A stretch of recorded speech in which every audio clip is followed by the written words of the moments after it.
இன்றைக்கி வந்து ஒரு குயிக்காக செய்கிற மாதிரி தேங்காய் மசாலா சாதம் தான் பண்ண போகிறோம். தேங்காய் சாதம்னாலே ஒயிட் கலரில் இருக்கும். இன்றைக்கி மசாலாலாம் சேர்த்து செய்யும்போது அது ஒரு டேஸ்ட்டான வித்தியாசமான ஒரு டேஸ்ட்டில் இருக்கும். எப்படி செய்யலான்னு பார்த்துடலாமா? இப்போ சாதம் தாளிக்கிறதுக்கு ஒரு 3 ஸ்பூன் கிட்ட எண்ணெய் விட்டுருக்கேன். இது ஒரு 1/2 ஸ்பூன் கிட்ட கடுகு உளுத்தம்பருப்பு, ஒரு 1/4 டீஸ்பூன் கிட்ட ஜீரகம், 1/4 டீஸ்பூன் பெருஞ்சீரகம், ஒரு சின்ன துண்டு பட்டையை அப்படி 2ஆக உடச்சி போட்டிருக்கிறேன். இது நல்லா பொரிஞ்சு வரட்டும். இப்போ ஒரு கொத்து கருவேப்பிலை, 2 வெங்காயத்தை நீல வாக்கில் வெட்டி வச்சுருக்கேன், அதை சேர்த்துறேன்.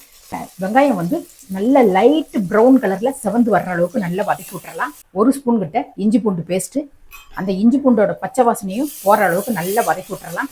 மீடியம் சைஸ் தக்காளி 2 தக்காளியை சேர்க்குறேன். கிரேவிக்கு தகுந்த உப்பை மட்டும்தான் நான் சேர்க்குறேன். ஒரு 1/2 டீஸ்பூன் கிட்ட கல் உப்பு சேர்க்குறேன். நான் சாதத்தில் உப்பு போட்டு வடித்து வச்சுருக்கேன். நீங்கள் சாதத்துக்கு உப்பு போடலைன்னா அதுக்கு தகுந்த மாதிரி பார்த்து போட்டுக்கோங்க.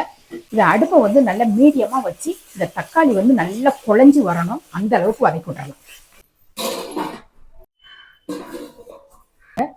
நான் 1 ஸ்பூன் குழம்பு மிளகாத்தூள், அதாவது கலந்த தூள் தான் சேர்க்குறேன். உங்களுக்கு கலந்த தூளாக இல்லை அப்படின்னம்னா ஒரு 1/2 ஸ்பூன் மிளகாத்தூள், 1/2 ஸ்பூன் மல்லித்தூளுமா சேர்த்துக்கோங்க. இதில் ஒரு 1/4 டீஸ்பூன் கிட்ட மஞ்சள் பொடி, நல்ல மசாலாவோட இந்த தக்காளியோட கலந்து வர்ற மாதிரி நல்லா கிளறி விட்டுறலாம். 2ஆக உடச்சோம்னா அன்னைக்கு ஒரு மூடி இருக்கும் இல்லையா, அந்த ஒரு மூடியில் பாதி தான் நான் துருவி எடுத்திருக்கேன். அந்த துருவின தேங்காயை உள்ளே சேர்த்துறேன். சேர்த்துட்டு நல்லா அந்த மசாலாவோட நல்லா கலந்து விட்டுருவோம். இப்போ வடித்து வச்ச சாதத்தை வந்து உள்ளே சேர்த்துருவோம்.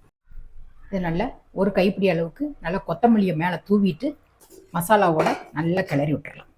நான் வந்து அடுப்பை வந்து ஆஃப் பண்ணிட்டேன். ஆஃப் பண்ணிவிட்டு கிளறினாலும் கிளறலாம், இல்லைன்னா கிளறி முடிச்சுட்டு கூட ஆஃப் பண்ணிக்கோங்க. நம்ம கொஞ்சம் தண்ணி இருந்ததுன்னா கூட நல்லா ட்ரை ஆகும். சாதம் ரெடி.